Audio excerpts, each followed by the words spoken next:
Hi, my name is Torlando Hakes with Craftsman Painter, and I am an expert in color. I graduated from the School of Fine Arts at the Eskenazi School of Art, Architecture, and Design, and I have a Bachelor of Fine Arts. Over the past 20 years, I have been in the painting industry, and I've been helping my customers pick colors. It is hard to pick colors. I understand what it's like to be there in that paint store. You've got the wall of 30,000 different colors to choose from in the Sherwin-Williams color deck alone, and navigating that can be pretty overwhelming. Analysis paralysis can set in, and just knowing how things go together can really be a challenge. And so in this webinar, I'm going to walk through my process, and I'm going to coach you through how to pick colors on your own, in your own home, using samples, walking around, getting on your feet, looking at the furniture and the flooring and the things that you have around you, and coming up with a cohesive design that's going to match and suit your taste. At the end of this video, I'm going to give you an offer of a free complimentary color consultation one-on-one with me virtually, where I actually help you walk through the process together. And if you're in my service area, I can actually come to your home, and free color consultations are included in all of our painting services. So let's jump into our process and our philosophy. So color is one of those things where there's not really a formula to it. There's no A plus B equals great job, right? It's really an intuitive approach. Color is very personal, it's individual. I would say that even changes over time. So not only is it idiosyncratic, but your preferences are going to change over time. That color that you loved, in 2010, you probably hate it by now, right? And you can't understand what you were thinking.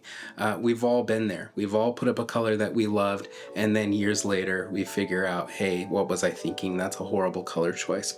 That's part of just being human. It's part of the intuitive and feeling of color. And it really is a feeling art. And so what I'm going to do is I'm going to walk you through this process.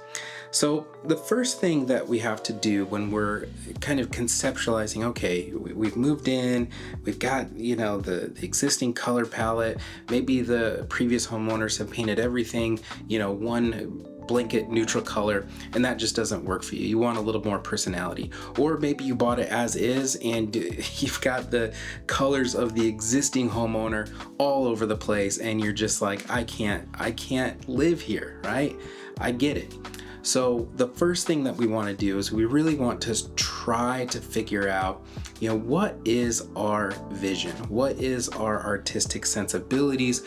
What are the tones and colors and things that we like, generally speaking? We don't have to start very specific. We don't have to go to the paint store and grab a bunch of swatches and hope that we pick the right one. We want to start very general and broad. Do you like warm colors? Do you like cooler colors? Do you like neutrals? Do you like bold colors, light, dark, the whole range? And we want to kind of categorize our sensibilities. If you're a neutral hearted person and you like neutrals, well, which neutral is it?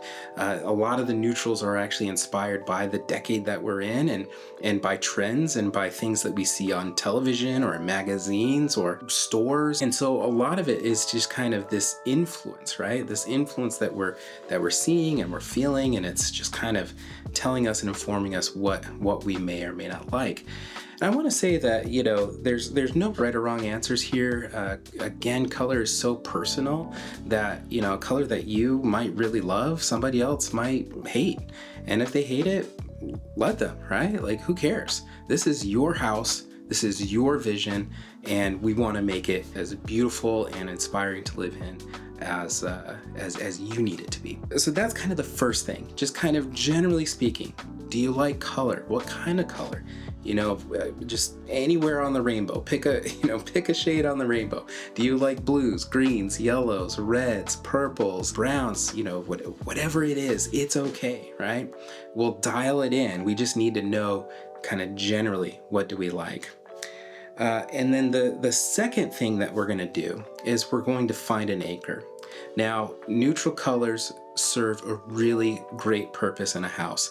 They serve to kind of anchor the home around a communal color that everybody can generally agree on. And that's the thing about neutral colors, is that they're really generally agreeable. If you could have somebody in your home that really loves the color red, and you could have somebody in your home who really loves the color green. And when we put them together, sure, they're complementary colors, but you're gonna have Christmas all year long. But if we separate those colors with a palette cleansing neutral in those communal spaces, like your living rooms and your hallways, your entryways and your kitchens, those places where you're gathering together as a family, that can serve as kind of a palette cleanser so that you have something that everybody can enjoy. And then in those personal spaces, the bathrooms, the bedrooms, some families, their kitchen is a gathering space, and everybody does homework around the kitchen table while mom or dad is cooking the meal. And then you have some homes where it's just like, everybody out, I'm cooking, this is my space, nobody, this is me, right? And so you guys have to decide as a family, as a partnership, what are those communal spaces and which are those individual spaces. And there's actually some science behind the importance of design and making sure that you have a home and a space that is designed well. It can impact mental health, your well-being, your feeling of comfort, your feeling of ease. And one of the myths that I actually want to dispel is that color itself doesn't have any impact on those emotions, right? It has no impact on your emotional affect. There's this prevailing idea that yellow makes you happy and red makes you mad, and blue makes you calm, and there's no actual science to support those ideas. But what the science does support is that having control over your environment, and in particular having control over the design, does have a positive affect on your life. So it can help your mental well-being if you are in control of the design of your home. Now that can be a little tricky because, again, you have multiple people in the home, everybody has different personality, everybody has different tastes. And so that anchor color, the neutral that we choose throughout the home in the connecting spaces, the living room, the hallways, the entryways, that really does serve as a palette cleanser. It makes everybody in that space, in those gathering spaces, have a better time. And then, sure, if you got a teenager and they want royal blue in their room, and that will make them really happy, and that will make them feel like they have a personal sense of their own space, then by all means, let's support that. Let's give them that freedom and that ability to choose, because it does impact well-being. Now, with colors, in particular neutral colors, and I'll go ahead and grab a color deck here. This collection is from Fair and Ball. Neutral colors are going to be in these shades here, where we've got kind of our whites, our light grays, our tans or beiges. And, there's really just like three of them, right? There's white, tan, and gray. And from decade to decade, we tend to, trend-wise, we move from palette to palette. So you might remember, like in the 2010s, gray had become really popular. By about 2015. Gray was, we were painting every house, we were painting gray, and nobody wanted the beiges anymore, and the tans. Like that was outdated. Nobody wanted it. But before the tans came in the 90s, you had, everything was white. You just had straight up white, classic off-white. Everybody wanted white. That was all that anybody wanted, and people got sick of, it's white, it's so sterile, it's so this. And then they moved in the tans, and then tan, it's so old-fashioned, it's so traditional. Then they moved in the grays. Now it's clinical, it's stark, it's harsh. Now we're back to kind of figuring out, okay, are we going back to whites? Are we going back to tans? What are we doing, right? I think a lot of the current trends, as of this recording, are kind of pushing us back to those warmer, earthier feels. And again, I can personally attest that, for that decade of when we were painting over beige and tans and putting up gray, that felt really great. It felt good, it felt clean, it felt modern. And now it does feel like, hey, this is kind of nice. These almond colors, these, warm, rich earth tones, they're coming back, right? And so decade by decade, we tend to shift around and move around, and some neutral colors come in and some go, but the trend isn't as important as how it makes you feel. And so I just wanted to re-emphasize that it's really an individual thing, and yeah, if you like what's trending, great, let's do it. I love it, right? But if it just doesn't suit you, it doesn't suit the style of your furniture or the style of your home, then let's not force it, right? Let's not force the modern color. Now, most of my background in color and art is heavily informed by a professor of art named Joseph Albers, who is really known as kind of the father of color theory. And he wrote this book called Interaction of Color, which is a wonderful book. It's a very interesting book. And one of the things that he talks about more than anything in this book is that color is something that needs to be practiced, right? And experienced, observed, right? It's not that formula. And so the practice that I learned when I was in art school, this is really the process that I bring to choosing color. And so the first thing that you're going to do is you're going to keep those sensibilities in mind, those personal tastes, those things that you like.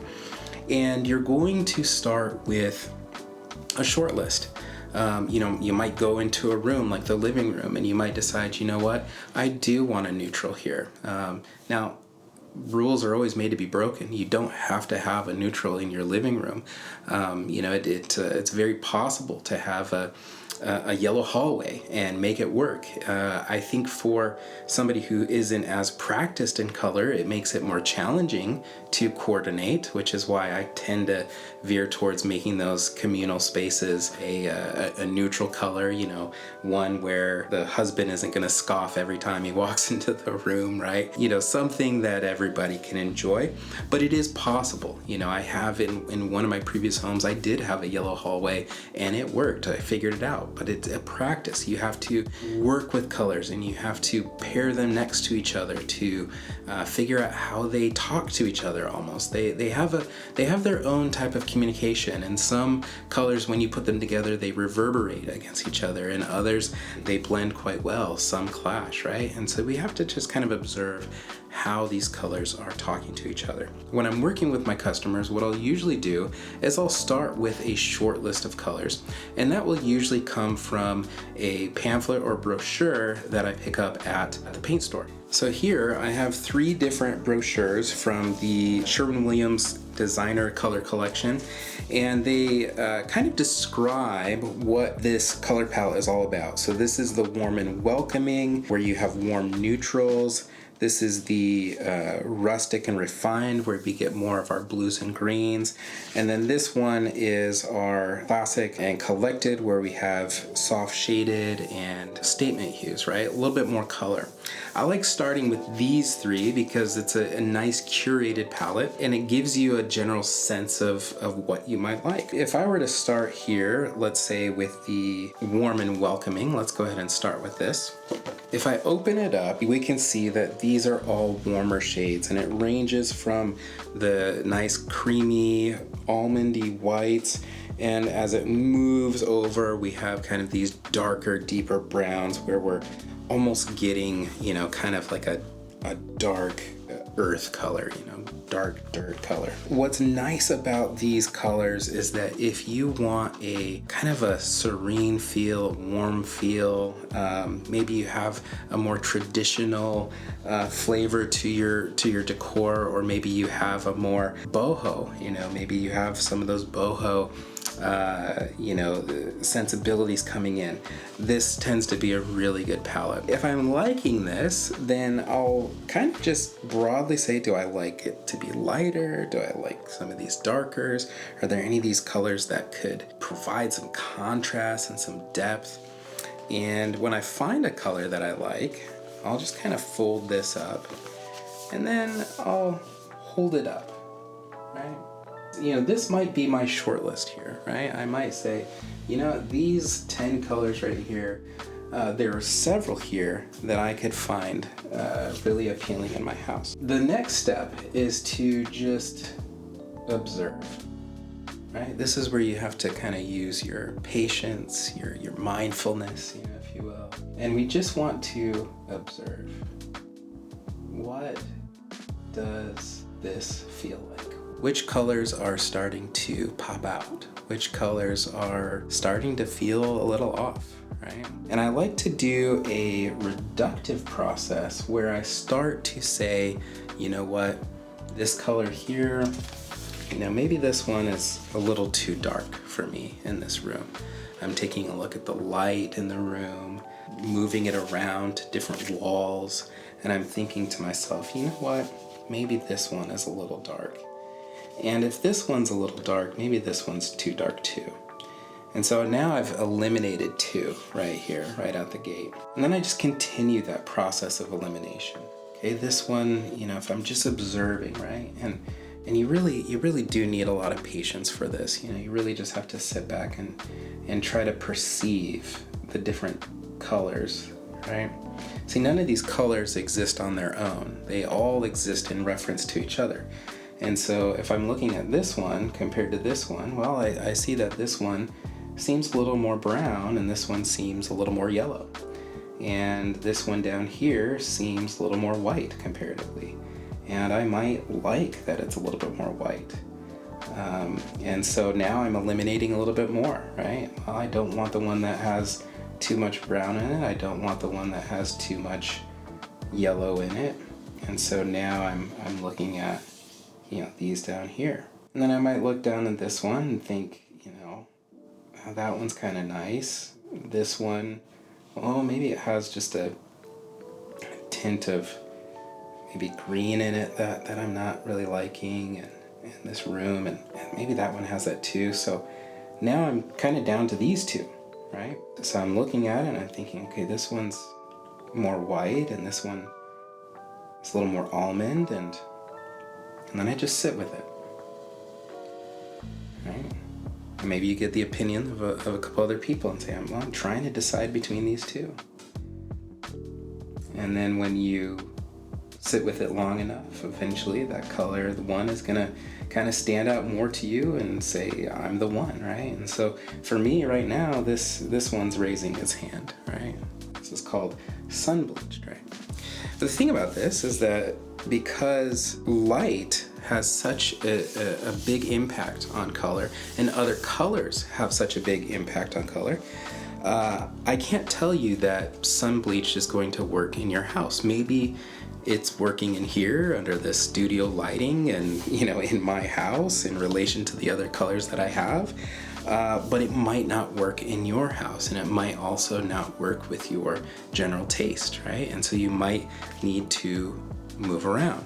One of the things that's interesting about this book, The Interaction of Color here, is that colors first influence each other, right?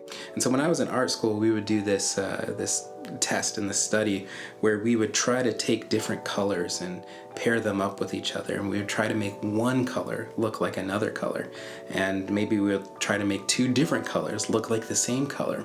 And what we understood and what we learned in color theory is that the color that is around the color that you're looking at can have a big influence on how that color looks.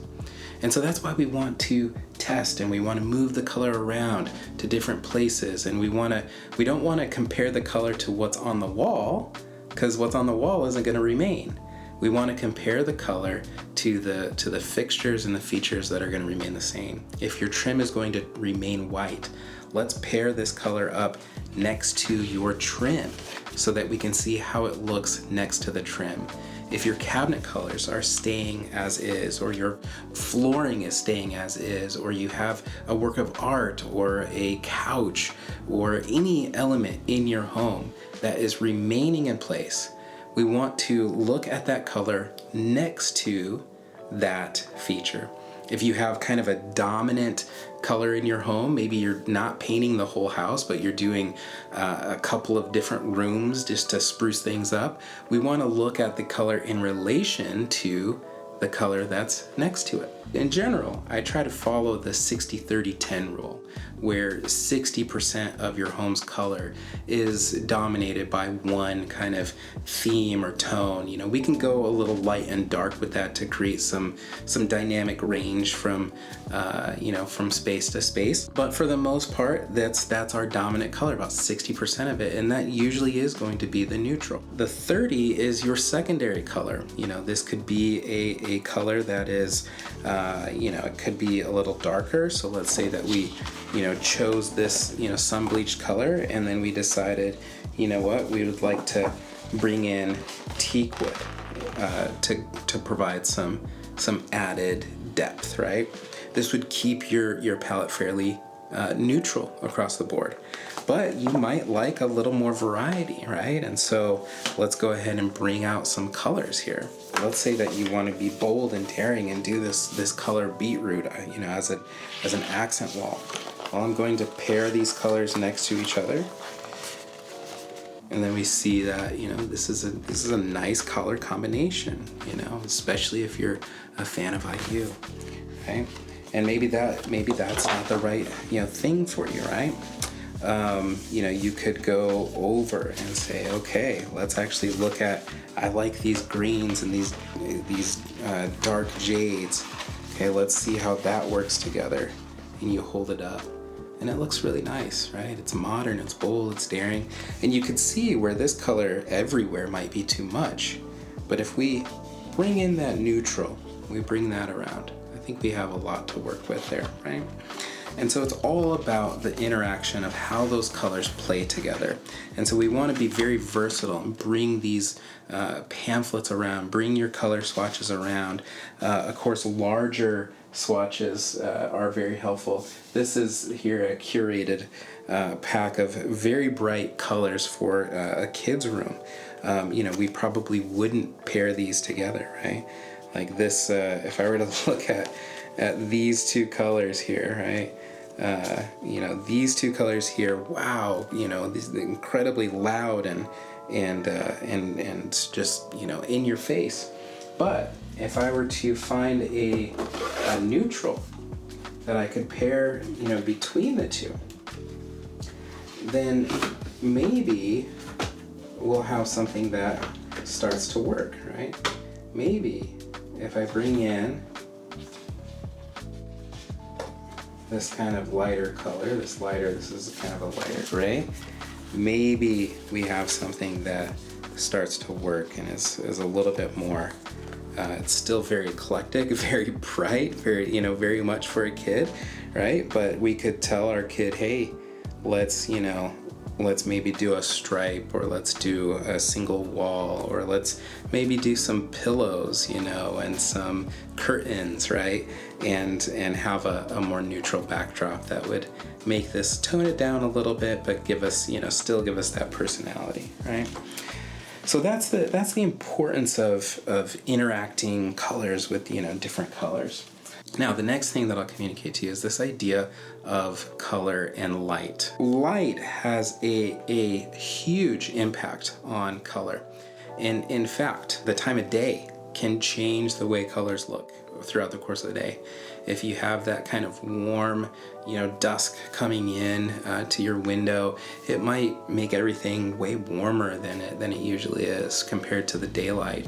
Or let's say the night goes down and your lights have a little bit more of a warmer tone to them, and as opposed to a soft white, which is what I typically recommend, then everything's going to have a warmer cast.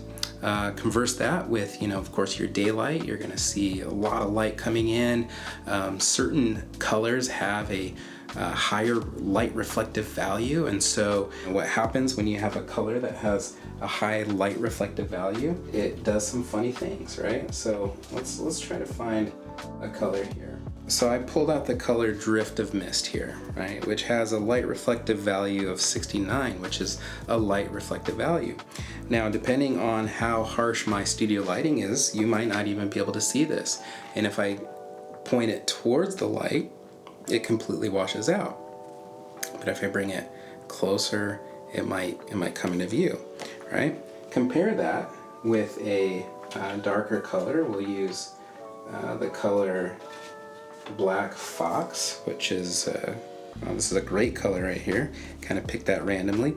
It has a light reflective value of 7, right?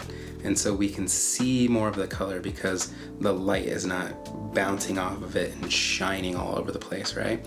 And so if I put these two colors together, you can see that, one is having, very much, the light reflective value there. One is probably washing out and the other is not, right? And so in your home, the way that you use this is if you have a room that has a tremendous amount of light in it, then you are going to be somewhat limited in how light you go, because let's say it's a living room, you got a big bay window, and man, when that sun comes out, your room is just filled and flooded with light. Well, what's going to happen is your walls are going to just be like a mirror, just reflecting off and shining in your eyes and shining your face. And so in that room, you probably don't want to go stark white, right? You want to pull in some deeper, richer colors that have a lower light reflective value. And I get this question often where people ask me, can I go dark in this room? Is it going to make my room feel small? Is it going to this? Is it going to that? A lot of that has to do with, again, preference, but it also has to do with the amount of light that's in the room. The more light that you have in a room, especially natural light, the more you can take on a darker color, a darker hue. The less natural light you have in a room, the more you want to err on the side of lighter colors for that space. Your word of the day is metamerism. Metamerism essentially describes how light changes and affects color. And so, blues are particularly susceptible to metamerism, and you might have experienced this where you put a color on your wall. Maybe you had a DIY project, you put the color up, and throughout the course of the day, that color changes on you, and in the morning, it seems pretty blue.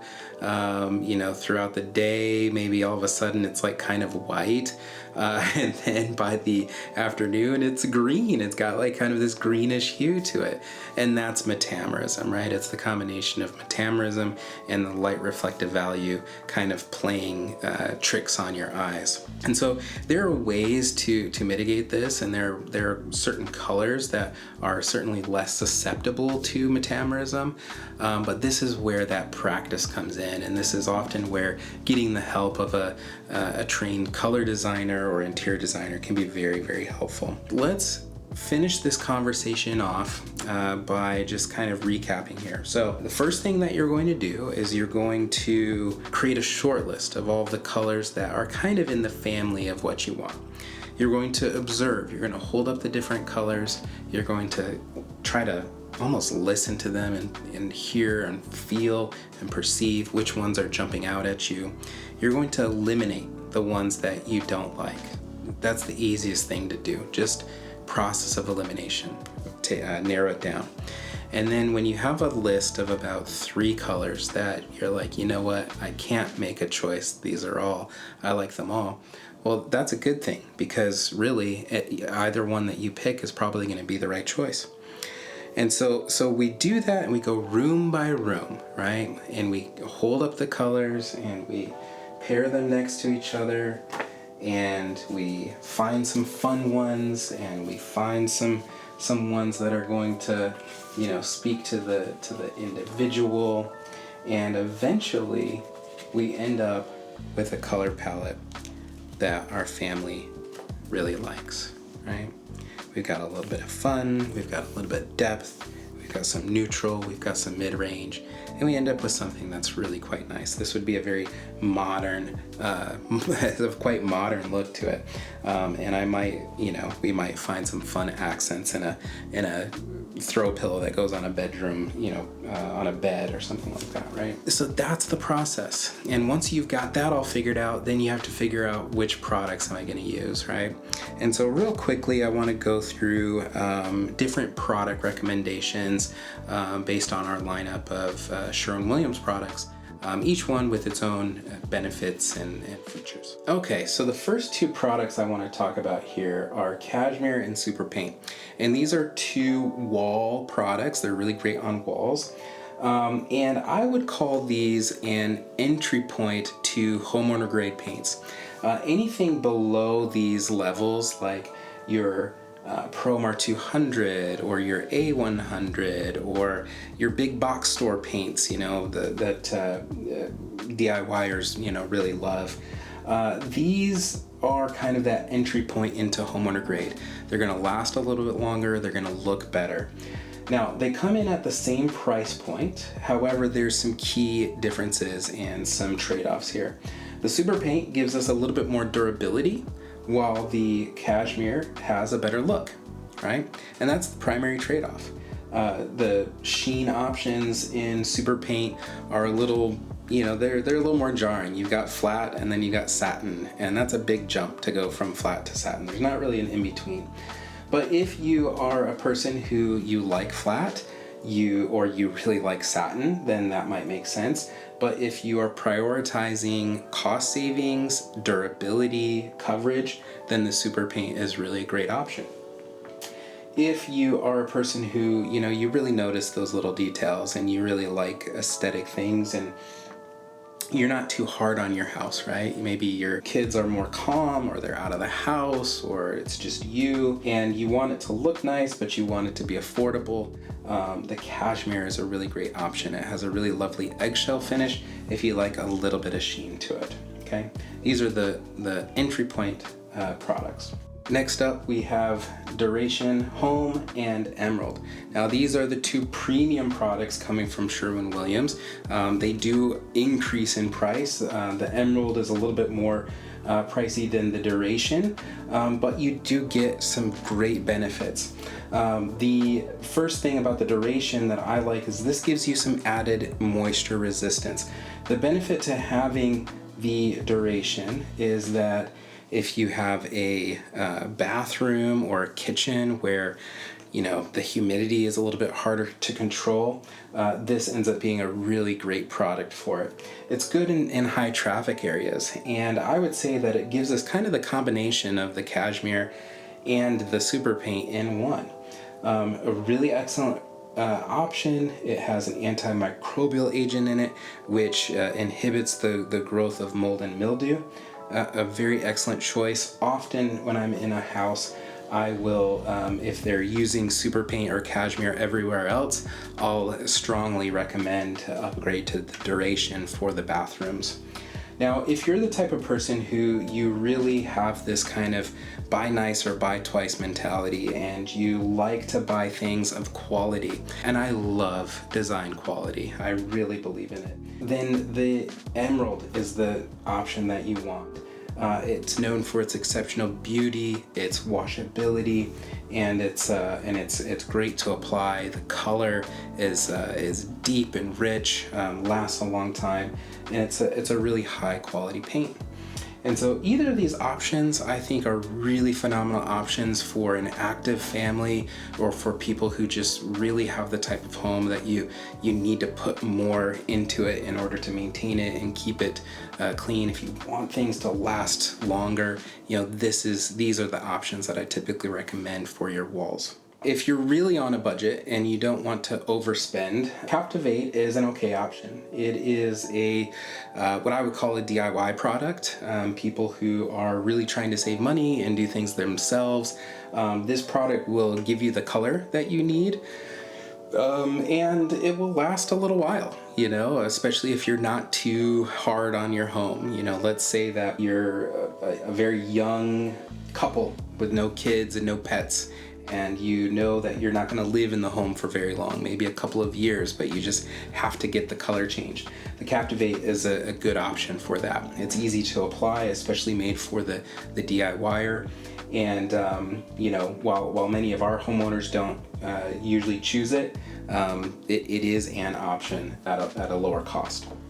This product right here is called Emerald Urethane, and this is the trim enamel that we use, and it's really the only trim product that we recommend. It's extremely durable. It's available in the sheens that you need it to be, satin and semi-gloss. It's extremely washable, and it holds up to a lot of wear and tear. We'll even use this on certain cabinet projects as part of our basic option, which is a lower cost option to getting your cabinets painted. We use processes that are a little simpler and a little more straightforward. It provides that color change, it provides the durability, and it looks really great. But I definitely recommend this for your doors, your window trim, and your baseboards. This right here is a product called Scuff Tough. If you just know that you have some rowdy teenagers and you just really need this hallway to be pristine and look good and be durable, the Scuff Tough is a great option. I also typically recommend this in your office spaces, commercial spaces, you know, places that see a lot of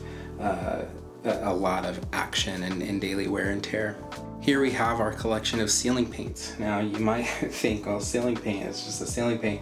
Yeah, pretty much, right? And so with the ceiling paint, what we typically go with is our Promar ceiling paint. It's lower cost, it's flat, it is easy to apply, it spreads, it has a nice good spread, it covers well. It's just a solid workhorse of a paint. And for most houses, this is perfectly suitable. Where you would want to choose the premium ceiling paint are under two conditions. One, you want a really bright white for your ceiling. Maybe you have a flat ceiling and you know, a smooth flat ceiling and you really want a nice bright white color. This will give you that bright white color. The coverage is decent, but it is a thicker body, which means it doesn't spread as long. So you'll actually end up buying more of this paint than this for the same amount of surface area. The other reason why I might choose this is going back to the humidity areas. If you have a bathroom that you know doesn't have great ventilation and it's prone to mold and mildew, I would probably recommend you going with the premium ceiling paint option because of its ability to resist mold and mildew. Okay, so let's have a quick run through on the different sheens that you can choose. The flat sheen is the lowest sheen, which means there's really no shininess to it. It's non-reflective, it hides the imperfections really well. The trade-off is that it tends to not be as durable as other sheens.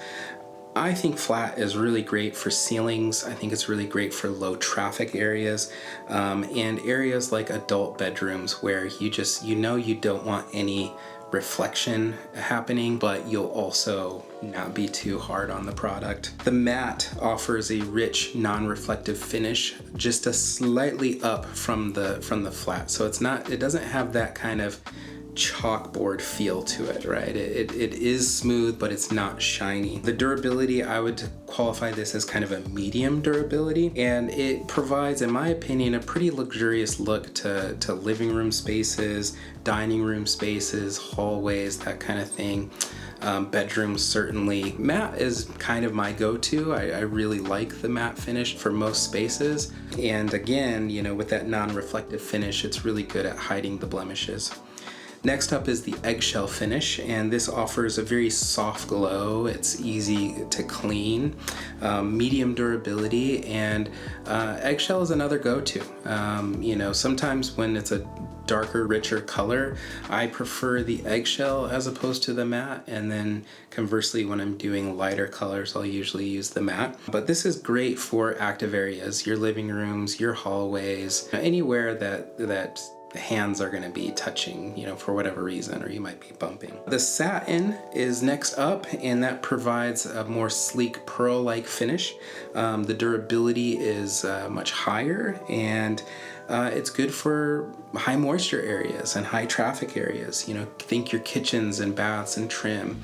The trade-off to the satin finish is that you're going to see some of the imperfections. You might see some of the roller marks. You know, it can be quite difficult to avoid those things in a big open area. I would not recommend satin on, say, your entryway or vaulted entry where you can see, you know, down the walls. You're going to see roller marks. You're going to see those imperfections kind of glaring, and that's because of the reflection.